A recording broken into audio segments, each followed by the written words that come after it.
Hello everyone, welcome to our virtual class. I hope you all are safe at home. Today we are going to learn about Introduction to Microeconomics. Before explaining microeconomics, I would like to explain you first what does the economic means. It means, suppose I tell you one example. Suppose you have 1000 rupees.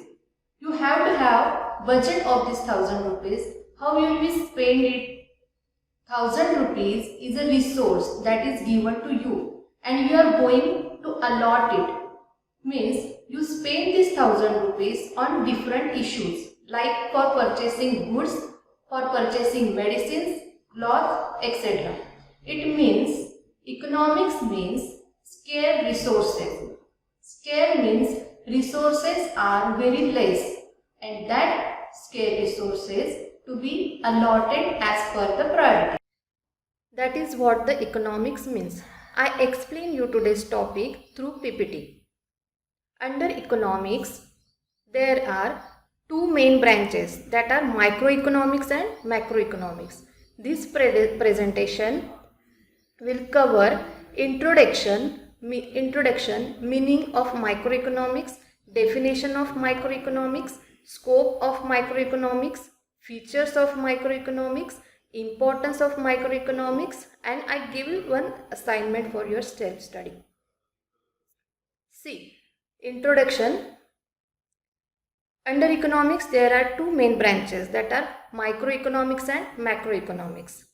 Microeconomics derived from the Greek word micros and macroeconomics derived from Greek word macros. Microeconomics studies the small portion of the economy, and macroeconomics studies the large portion or large part of the economy. For example of microeconomics, individual income, individual consumption, individual output, and for example of macroeconomics, there is national income, national output, national income, total consumption, etc. These terms were coined by Norwegian economist Ragnar Frisch of Oslo University in 1933. After 1933, he coined many economic terms in an article on business cycle. Frisch was likely the first person to have referred to the study of individual firm and products of microeconomics. In this presentation, we will discuss important aspects of microeconomics. Meaning of microeconomics. See, microeconomics studies the economic action and behavior of individual unit. See the example, A is earning 1000 rupees, B is earning 1000 rupees and C is earning 2000 rupees. By adding income of these three people, we get 4000 rupees. 4000 rupees is the total contribution of these people. Studying A's income, B's income and C's income individually, it is called microeconomics.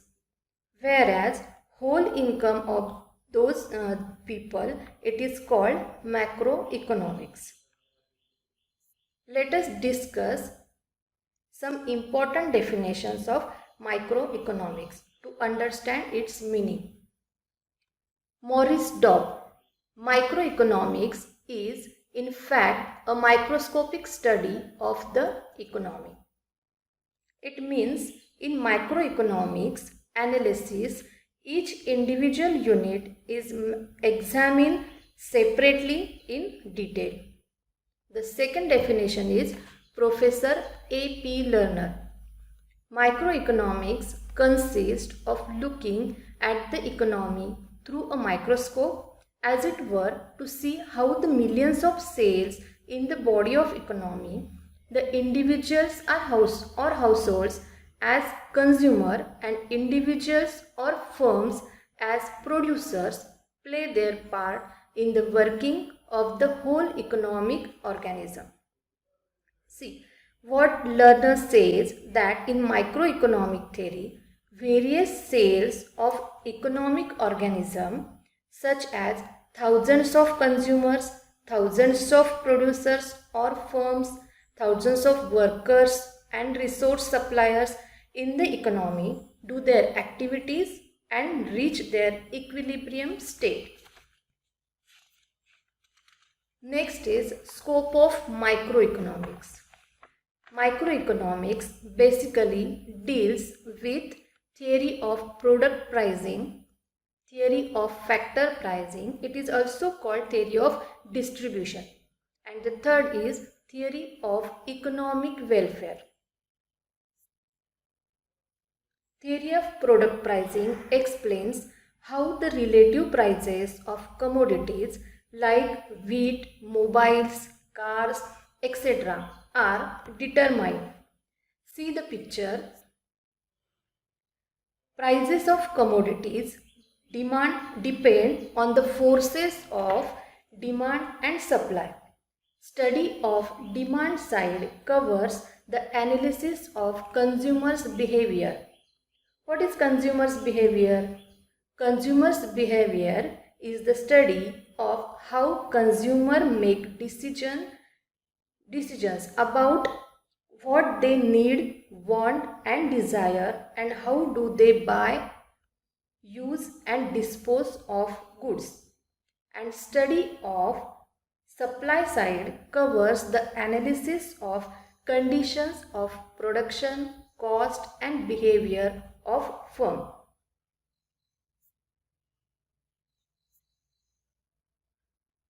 The next point is theory of factor pricing. See, do you know what the term of factor means? Factor means which is used in production, and determination of factor pricing means how you will price. See, these are factors of production, that is land, labor, capital and entrepreneur. See, what you going to pay for land, that is rent. What you going to pay for labor, that is wages. What you going to pay for capital, interest. And what you going to pay for entrepreneur, that is profit. You will determine how much rent you have to pay the land that is you are using. How much wages will go to the laborers and how much interest you are pay for the capital. What is the earning of the organization, profit or loss. Land is the primary, natural and original factor of production. Labor, it is most active and human factor of production. Capital refers to produce means of production. And entrepreneur is the organizer and the controller of a business. The next is theory of economic welfare. Welfare means you are doing something good for somebody. What country will do good? Country will do good for the consumer and for the producer. There are 3 steps of economic welfare. First is allocation of resources. Resource allocation analysis enable the firms to decide what to produce, how to produce and how much to produce. An individual firm's allocation of resource depends on factors like size of the firm and availability of resources.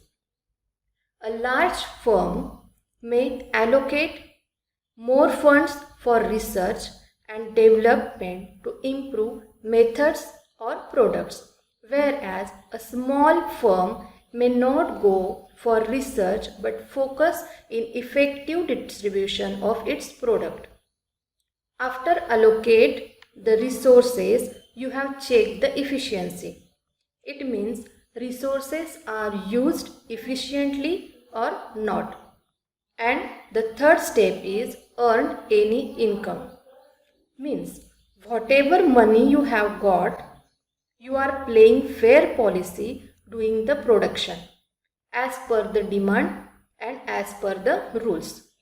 You are also getting profit and consumer are also getting good quality of goods, and the income is distributing equally in the society. Economic efficiency involves three efficiency, that is efficiency in production, efficiency in consumption, and third is overall economic efficiency.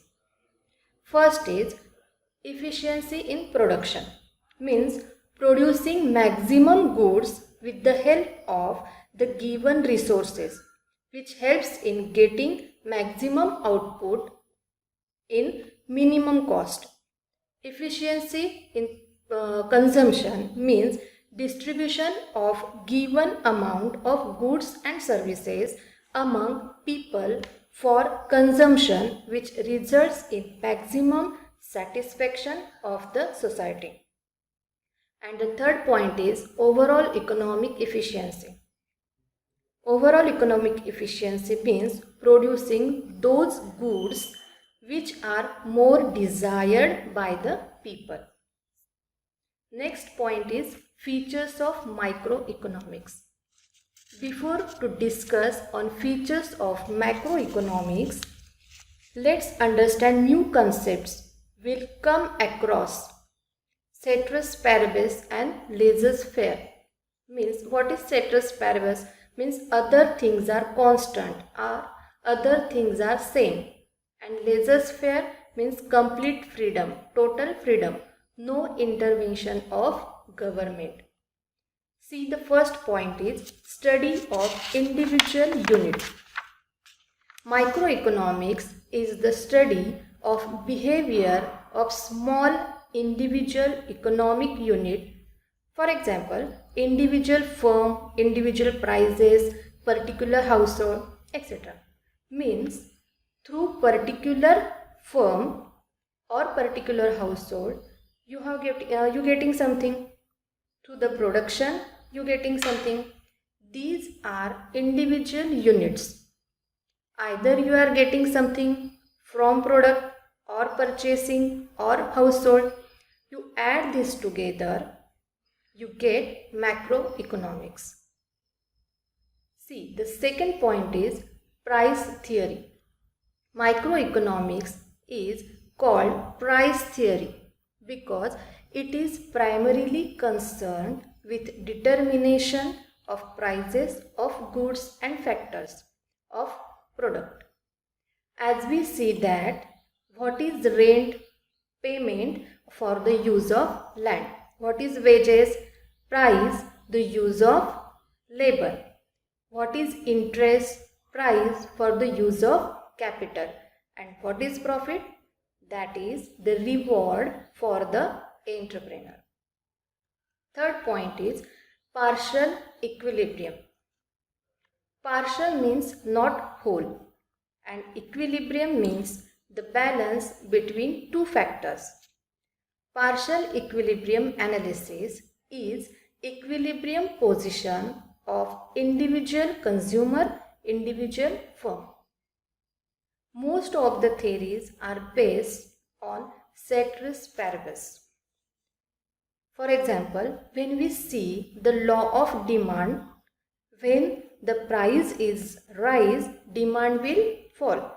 Here only two things are measured, that is price and demand.